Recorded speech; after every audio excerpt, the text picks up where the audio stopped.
चलिए बिना इधर उधर की बातें करते हुए सीधे दूसरे सवाल पे आते हैं। दूसरा सवाल क्या था? दूसरा सवाल यह था कि द्रौपदी के 5 पति क्यों? द्रौपदी के 5 पति क्यों?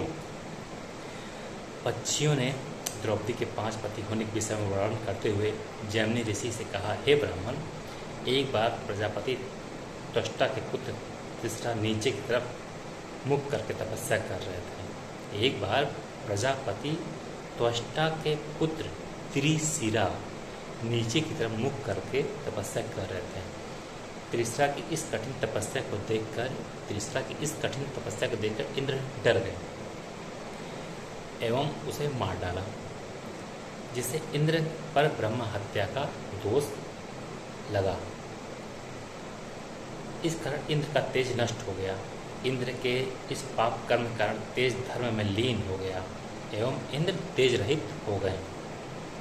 पुत्र त्रिशिरा की मृत्यु से पिता त्वष्टा अत्यंत ही दुखी एवं व्याकुल हो गए और क्रोधावेश में अपने सिर से जटा उखाड़ कर कहा, अपने सिर से जटा मतलब बाल उखाड़ कर कहा, आज इंद्र के पराक्रम एवं मेरे तेज को देवताओं से तीनों लोकों के प्राणी देखें, कहकर जटा की अग्निकुंड में आहुति दे दी।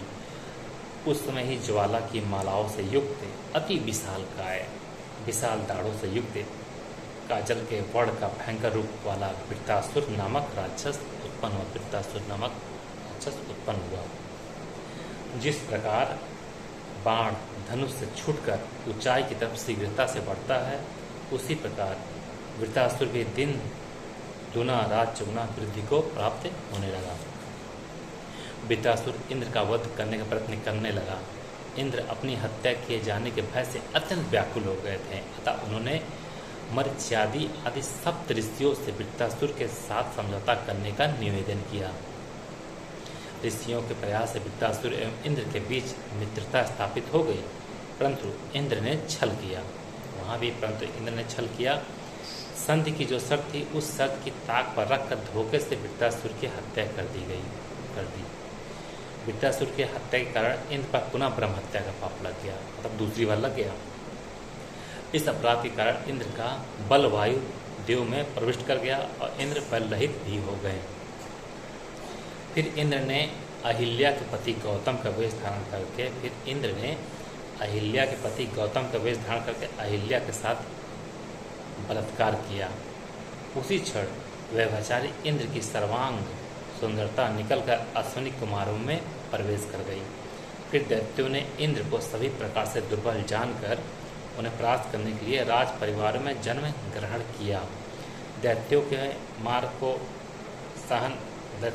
को सहन करने से पृथ्वी पीड़ित होने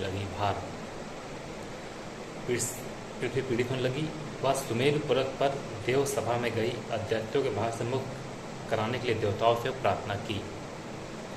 सभी देवताओं ने पृथ्वी का भार हल्का करने के लिए अपने अपने तेजस से पृथ्वी पर जन्म ग्रहण किए।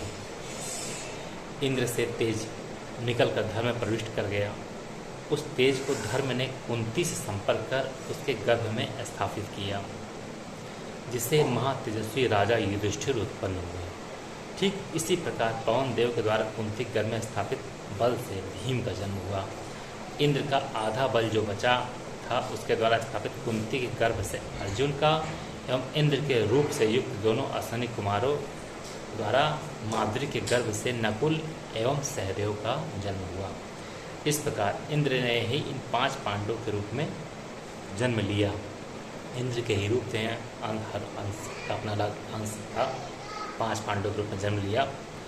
इंद्र की पत्नी सची कृष्णा द्रौपदी के रूप में यज्ञाग्नि से प्रकट हुई। इस प्रकार यह प्रमाणित होता है कि द्रौपदी एक ही इंद्र की स्त्री थी, किसी अन्य 5 की